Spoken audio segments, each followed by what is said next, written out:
Hello everyone, এই যে আজকে আমরা বার হয়ে গেছি বাড়ি যাওয়ার জন্য। অনেক দিন ছিলাম কোয়ার্টারে, তারপরে আজকে সকাল সকাল সকাল বলতে 10:30টার দিকে বার হয়েছি।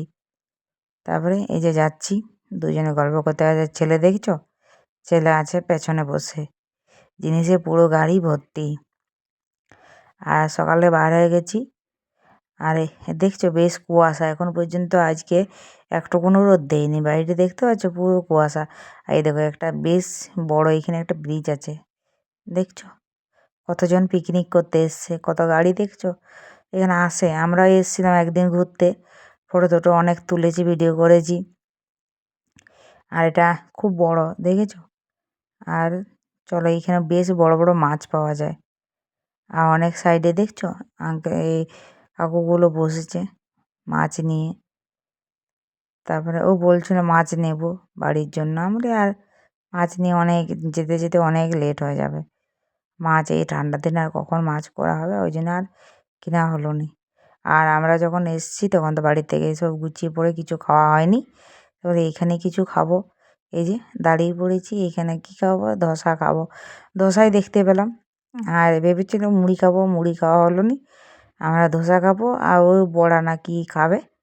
আমি আর ছেলে খাবো ধোসা। এই যে দেখছো ওই দাদাটা করছে, ছেলে আমার বসে গেছে আর আমি এই যে দাঁড়িয়ে আছি। হোক হলে পরে আমি আর ছেলে খেয়ে নিচ্ছি। চলো তোমাদের সঙ্গে খেতে খেতে কথা বলে। এই যে দেখতে পাচ্ছ ওটা বেশ বড় মাঠটা, সবজি, এটা সবজি বাজার। এখানে নাকি প্রতিদিন ওই প্রচুর সবজি হাট বসে নাকি। ওই দাদাকে জিজ্ঞাসা করছিলাম, প্রচুর দেখছো বেশ বড় মাঠটা না, কতজন সবজি নিয়ে বসছে। আর এই ধোসাটা দাদা বেশ সুন্দর করেছে। আমি আবার ভিডিও করে নিয়েছি অনেক। তারপরে এই যে বার হয়ে গেছি, ও আবার পেট্রোল পাম্পে তেল নিল। তেল ঢেলে পরে আমরা যাচ্ছি। তারপরে কি যেতে যেতে আবার আমার ছেলে আমার প্রচণ্ড বমি। আমি একবার করেছি, আমার ছেলে 4বার বমি করেছে। তারপর দাঁড়িয়ে দাঁড়িয়ে আস্তে আস্তে করে যাওয়া হচ্ছে, ওই জন্য আরও লেট হয়ে গেছে।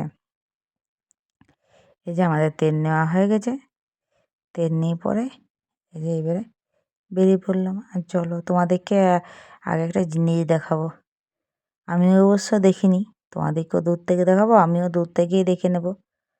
এই যে তেল নিয়ে পরে বার হয়ে গেলাম। আর রাস্তা অনেক বেশি দূর না, এই যে বলতে 2-3 ঘন্টার রাস্তা। দেখো দেখতে পাচ্ছ দূরে একটা মন্দির দেখাচ্ছে না, উপরে পাহাড়ের উপরে ওই মন্দিরটা। আমিও যখন